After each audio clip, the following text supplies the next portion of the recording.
बीडच्या केस इथे मोठ्या संख्येने समाज बांधव रस्त्यावर उतरलेत। धनंजय देशमुख यांच्या हत्येचा निषेध नोंदवला जातोय। काही संतप्त समाज बांधवांनी यावेळी टायर सुद्धा जाळलेले आहेत आणि आपला निषेध व्यक्त केलेला आहे।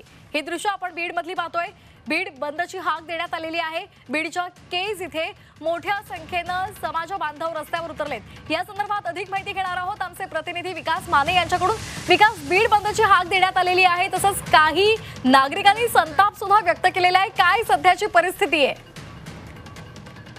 सरपंच देशमुख यांच्या हत्या प्रकरणानंतर खरं तर जे काही फोटोज समोर आले होते त्याच्यानंतर आज बीड जिल्हा बंद देण्यात आलेली आहे आणि तालुक्यांमध्ये आज कडकडीत असल्यामध्ये सध्या उद्रेक जो आहे तो पाहायला मिळतोय। काही नागरिक जे आहेत ते आक्रमक होताना पाहायला मिळतात। समाज बांधव रस्त्यावरती उतरलेले आहेत आणि त्यांनी या ठिकाणी टायर पेटवून या संपूर्ण घटनेचा निषेध जो आहे तो नोंदवलेला आहे। कारण की मस्साजो गावापासून अवघ्या एक 12 किलोमीटरच्या अंतरावरती केज शहर आहे आणि याच ठिकाणच्या छत्रपती शिवाजी महाराज चौकामध्ये मोठ्या संख्येने समाज बांधव जे आहेत ते उपस्थित राहिलेले आहेत आणि या ठिकाणी या संपूर्ण घटनेचा निषेध जो आहे तो नोंदवला गेलेला आहे।